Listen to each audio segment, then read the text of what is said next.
श्री कृष्ण जी कहते हैं, कठिनाई आने से आदमी अकेला हो जाता है, पर कठिनाई आने पर ही अकेला व्यक्ति मजबूत होना सीख जाता है। किसी के लिए आवश्यकता से अधिक उपलब्ध रहना उसके दृष्टि में स्वयं के महत्व को खो देने की प्रक्रिया है। कौन क्या कर रहा है, कैसे कर रहा है और क्यों कर रहा है, इन सब से आप जितना दूर रहेंगे उतना ही आप खुश रहेंगे। सरल व्यक्ति के साथ किया गया छल आपकी बर्बादी के सारे द्वार खोल देता है। चाहे आप कितने ही बड़े शतरंज के खिलाड़ी क्यों ना हो, जहां आपकी कोई कीमत नहीं है वहां पर रुकना अनुचित है।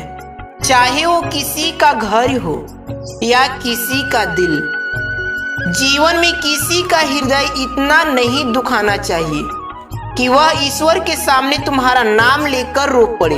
रिश्ते हो या रास्ते, जब तक ठोकर नहीं लगती तब तक अपनी सही जगह का ज्ञान नहीं हो पाता। संबंधों की जड़ें यदि भावनाओं से जुड़ी हो तो टूटना कठिन होगा, और यदि स्वार्थ से जुड़ी हो तो टिकना मुश्किल होगा। इतने दुर्गम ना बनो कि कोई तुम्हारे हृदय को जान न पाए, ना इतने सरल बनो कि कोई भी तुम्हारे हृदय से खेल न जाए। अनुमान गलत हो सकता है पर अनुभव कभी गलत नहीं होता, क्योंकि अनुमान हमारे मन की कल्पना है और अनुभव हमारे जीवन की सीख है। माली पौधे में पानी प्रतिदिन देता है, लेकिन फल सिर्फ मौसम में ही आते हैं। इसलिए जीवन में धैर्य रखें, हर काम अपने समय पर ही होगा। झूठ, धोखा और बहाने आपको कुछ पल की खुशी देंगे, लेकिन इसकी कीमत आपको भविष्य में चुकानी पड़ेगी। जो भाग्य में है वो भाग्य कर आएगा, जो भाग्य में नहीं है वो आकर भी चला जाएगा। इसलिए बेहिसाब हसरतें न पालिए, जो मिला है उसे संभालिए। सेवा सबकी कीजिए, मगर आशा किसी से मत रखिए, क्योंकि सेवा का सही मूल्य सिर्फ भगवान ही दे सकते हैं, इंसान नहीं। उपासना का तात्पर्य है पास बैठना। जो जितना ही ईश्वर के समीप बैठेगा उसमें उसके गुण भी उतने ही अधिक उत्पन्न होंगे। गुलाब के पौधे के नीचे मिट्टी पर जब फूल टूट टूट कर गिरते हैं तो वह मिट्टी भी सुगंधित हो जाती है। भले और बुरे मनुष्यों की संगति का जब भला बुरा प्रभाव पड़ता है तो ईश्वर की समीपता का प्रभाव क्यों न पड़ेगा। भगवान ने बाएं हाथ की छोटी उंगली के नख पर गोवर्धन पर्वत को उठा लिया और ग्वालों से कहा कि सब अपनी अपनी लाठी लगाओ। सबने अपनी अपनी लाठियां लगा दी, पर उनके मन में यह भाव आया कि हम सब ग्वालों ने अपनी लाठियों से सहारा लगाया है। उनके मन में ऐसा भाव आने पर उनके बल का अभिमान दूर करने के लिए अपनी उंगली को थोड़ा नीचे किया तो सब चिल्लाने लगे। भगवान के द्वारा ऐसा करने का तात्पर्य था कि तुम अपना बल तो लगाओ पर आश्रय अपने बल का मत रखो। श्री कृष्ण जी कहते हैं, कलयुग में पैसा ईश्वर से भी बड़ा हो जाएगा। बड़ों और गुरुजनों के आगे बुद्धिहीन पैसे वाले का महत्व ज्यादा हो जाएगा। पैसा ही रिश्ते बनाएगा, पैसा ही रिश्ते तोड़ेगा। जो व्यक्ति स्पष्ट और सीधी बात करता है उसकी वाणी कठोर जरूर होती है, लेकिन वह कभी किसी के साथ छल नहीं करता। हंसाने वाला सोचता है कि मैंने आराम से इसे मूर्ख बना दिया, पर वो यह कभी नहीं समझ पाता कि वो एक रिश्ता और एक इंसान को हमेशा के लिए खो रहा है। घमंड भरी बातें करके किसी का दिल नहीं दुखाना चाहिए, क्योंकि वक्त घमंड भी तोड़ देता है और बात करने लायक भी नहीं छोड़ता।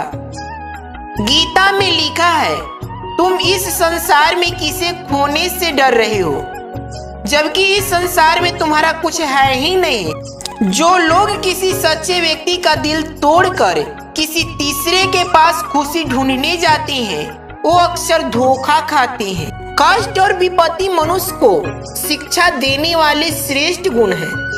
जो साहस के साथ इनका सामना करता है अंत में उनका जीत होता है। किसी के लिए आवश्यकता से अधिक उपलब्ध रहना उसके दृष्टि में स्वयं के महत्व को खो देने की प्रक्रिया है। दुख को स्पेशल समझो क्योंकि भगवान कुछ भी फालतू में नहीं बनाता। सफलता चाहिए तो खुद को बस में रखो, दूसरों को नहीं। जिन्हें ज्ञान है उन्हें घमंड कैसा, जिन्हें घमंड है उन्हें ज्ञान कैसा। प्रशंसा में छिपा झूठ और आलोचना में छिपा सच। जिसने जान लिया समझ लो वो सच पहचान लिया। यदि कोई व्यक्ति विश्वास के साथ इच्छित वस्तु को लेकर नित्य चिंतन करता है तो वह जो चाहे वह बन सकता है।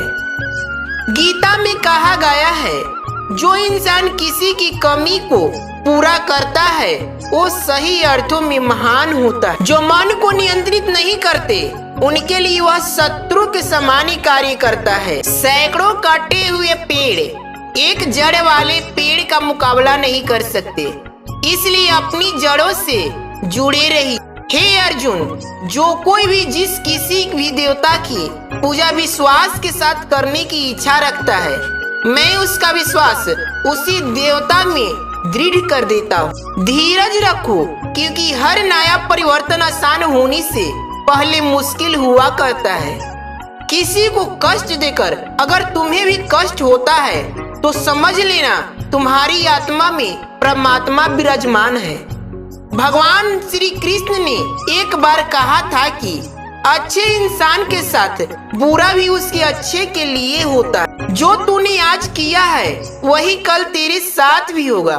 यही नियति है और यही है प्राकृतिक का। जीवन से बड़ा कोई विद्यालय नहीं है, कठिनाइयों से बड़ा कोई परीक्षा नहीं है और समय से बड़ा कोई शिक्षक नहीं है। श्री कृष्ण कहते हैं मौन रहना अच्छा है परंतु अन्याय हो तब नहीं। हर व्यक्ति के जीवन में कुछ कमी जरूर रह जाती है ताकि वह समझ सके कि दुनिया मनुष्य नहीं ईश्वर चलाता है। कोई भी व्यक्ति हमारा मित्र या शत्रु बनकर संसार में नहीं आता। हमारा व्यवहार और शब्द ही लोगों को मित्र या शत्रु बनाते हैं। अगर जिंदगी में सुकून चाहते हो तो लोगों की बातों को दिल से लगाना छोड़ दो। जिसे अकेले में रोकर चुप होना और अपना दर्द छुपाना आता है वो इंसान आज दुनिया में सबसे ताकतवर है। जीवन में रिश्ते धागों की तरह है। जिस धागे की गांठें खुल सकती है उस धागे पर कैंची नहीं चलानी चाहिए क्योंकि रिश्तों की छोटी छोटी खुशियां ही तो जीने का सहारा बनती है। ख्वाहिशों का क्या, वो तो पल पल बदलती। एक उत्तम जीवन के लिए यह स्वीकार करना आवश्यक है कि सबको सब कुछ नहीं मिल सकता। खुद से बहस करोगे तो सारे सवाल सुलझ जाएंगे, अगर दूसरों से करोगे तो नए सवाल खड़े हो जाएंगे।